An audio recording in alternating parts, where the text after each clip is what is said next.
Michael Jackson did not die from career decline or physical collapse. His death was a deliberate, coordinated, precision murder orchestrated by global capital and Western hegemony. It is a cruel truth planned for years, hunted step by step, with every mastermind walking free without punishment. On June 25, 2009, the King of Pop passed away suddenly in Los Angeles. Officials ruled his death an accidental overdose caused by improper propofol injection by his personal doctor. Nothing but a carefully crafted disguise. Beneath decades of media smears and capitalist suppression lies a chilling truth. Michael Jackson was systematically hunted down by the Anglo-Saxon military-industrial complex, Jewish financial capital, and elite Freemason circles. His death was a well-planned, closed-loop assassination where all perpetrators escaped accountability. This is not conspiracy theory. It is a fact, proven by time, hard evidence, and Michael's countless life warnings. From the first child abuse allegation in 1993, the raid on Neverland Ranch in 2003, to his sudden death on the eve of his comeback in 2009. Every move served one goal: seize his music copyright, destroy his global influence, and eliminate a maverick who dared to challenge the establishment and expose the dark truth of the elite. His original sin, offending the elite from the moment he became a superstar. Michael Jackson was doomed the day he became a global icon. He held three priceless assets that directly threatened the core interests of America's deep ruling alliance: Anglo-Saxon elites, Jewish financial capital, and Freemason power. 1. The copyright empire, controlling the world's greatest music goldmine. Michael's greatest wealth was not concert tickets or record sales. It was his 50% stake in Sony ATV Music Publishing. This catalog owned over 4,000 classic songs by the Beatles, Bob Dylan, and other legends, generating hundreds of millions of dollars in passive income every year.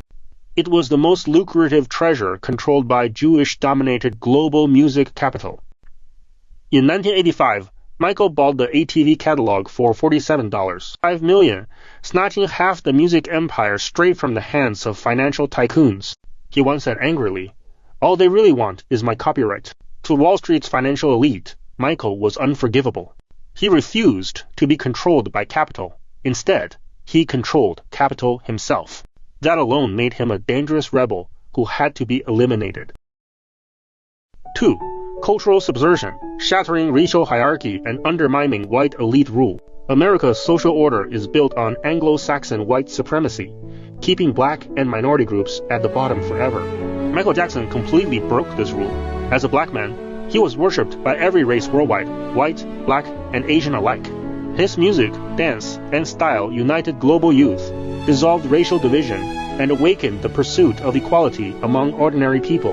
His iconic song, "They Don't Really Care About Us," directly exposed systemic racism, police brutality, and wealth inequality in America.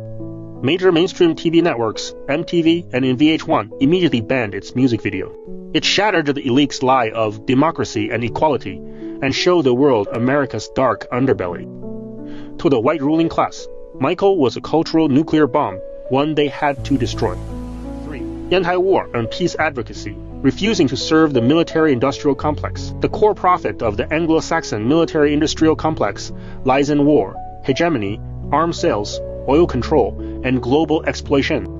Michael Jackson was a lifelong peace advocate. He created We Are the World to unite humanity, held charity concerts to save impoverished children, publicly opposed foreign wars, and refused to endorse military corporations.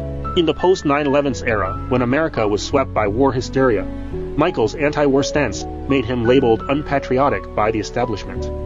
His pursuit of peace cut into military capital's profits and denied the legitimacy of American hegemony. The elite could never tolerate such a voice. 2.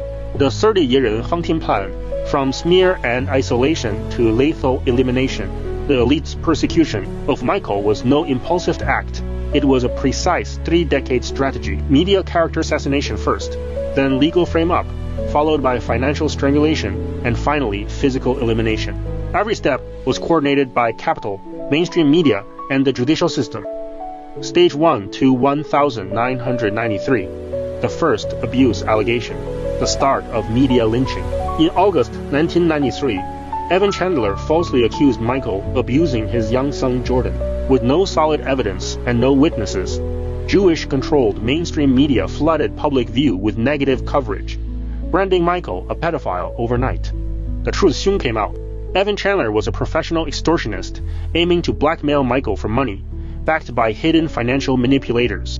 In 1994, to escape endless media harassment and protect his family, Michael paid a $20 million settlement, yet he never admitted any guilt.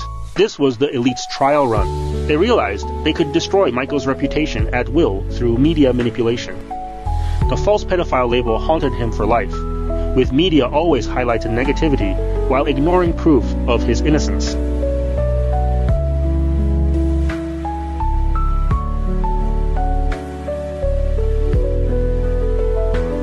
Stage 3, Art 2000, Neverland Raid, Deadly Legal Frame-Up. A decade after the 1993 settlement, Michael's influence remained unshaken, his copyright value soaring. He also openly broke with Sony Music, condemning its Jewish executives as evil. The elite struck harder. A second false abuse allegation emerged, and 70 armed police raided Neverland Ranch in a globally televised public humiliation. The case was an obvious fabrication. The actor's family made a career out of blackmailing celebrities. Their statements were full of contradictions, and key evidence was deliberately concealed. Behind the scenes, capital-controlled media and the judiciary aimed to ruin Michael's reputation, drive him into bankruptcy, and seize his copyright at a low price. After a 2-year trial, the jury acquitted Michael of all charges in 2005. But the damage was irreversible. 2 years of malicious media coverage destroyed his public image. Neverland fell into debt and was mortgaged. Extreme stress worsened his vitiligo, lupus, and overall health. Though he won the case, he was already socially executed. Stage 3, 2005 to 2009, Financial Strangulation, Cutting Off All Income. After acquittal, Michael seemed free, but trapped in a carefully designed financial trap. The elite moved to drain his wealth completely, copyright mortgage, forcing him to pledge his Sony TV shares to financial institutions controlled by capital, ready to seize his assets once he defaulted. Media blackout. Mainstream platforms refused to promote his work.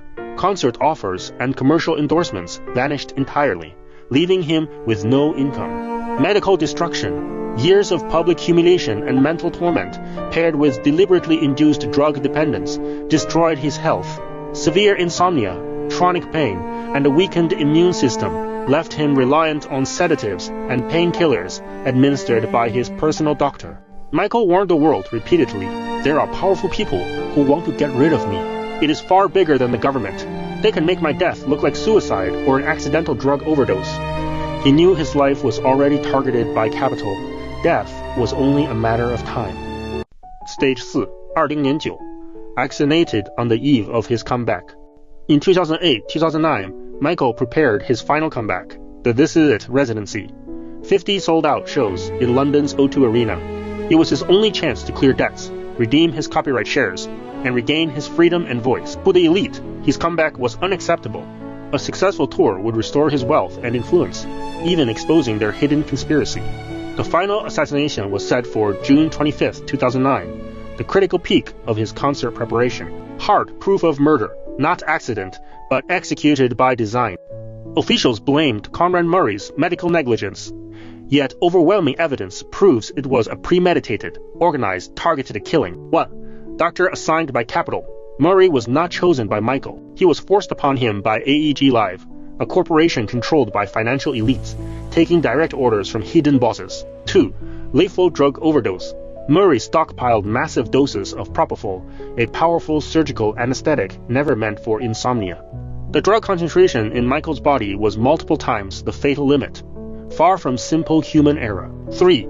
Deliberate neglect at the scene. No emergency equipment was prepared in his bedroom. Murray left immediately after the injection, delaying rescue. Instead of calling emergency services first, he cleaned up drugs and destroyed medical records to cover up evidence. 4. All masterminds escaped justice. Murray was only convicted of involuntary and released after just 2 years in prison. AEG, Sony, and high-level financial elites faced zero accountability. 5. Official autopsy ruled homicide. In August 2009, the Los Angeles coroner officially classified Michael's death as homicide, caused by an intentional intravenous injection of lethal propofol. After his death, everything unfolded exactly as Capitol planned. Copyright seized.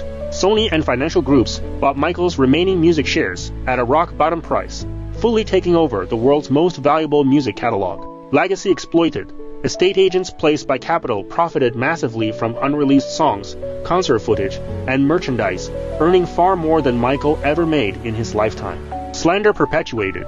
Mainstream media continued releasing biased documentaries and fake stories, trying to permanently fix the false pedophile label on him and bury the truth forever. Vindicating Michael. Truth may be late, but it never fails. 17 long years have slipped by. He was shrouded in endless rumors and false accusations, his pure heart trapped deep in the mire of worldly misunderstanding. Time never buries the truth. Facts, hidden in the years, have finally come to light one after another. Pigs openly confessed their lies. Autopsy reports, witness testimonies, and official medical records all speak with one clear voice. Michael Jackson is, and always has been, innocent. He devoted his entire life to love and kindness. His music healed the scars of the world, carrying the light of peace and equality to every corner. With all he had, he lifted up countless vulnerable children through charity. An angel who embraced the whole world with endless gentleness. Once, hurt and confused, he whispered from the depths of his heart, "All I ever wanted was to sing and to love and protect children. Why must I keep being hurt?" It is the most heartbreaking cry of a soul too pure, too gentle, wounded by the cruelty of the world. Today, we still stand for him. We clear away the fog of slander, restore his true self, and uphold the justice he deserves. We do not do this to harbor hatred. We only want the world to remember a man who spent his life chasing love, spreading kindness, and staying true to his heart should never be forever chained by lies, never betrayed by the world's cruelty. Michael Jackson has never truly left. His music is etched in time, eternal and ever playing. His goodness and tenderness shine forever, inspiring all of us to guard beauty and follow the light. Truth may be delayed, but it will never disappear. His innocence shall be witnessed by the whole world. His soul remains pure, timeless, great, and forever loved.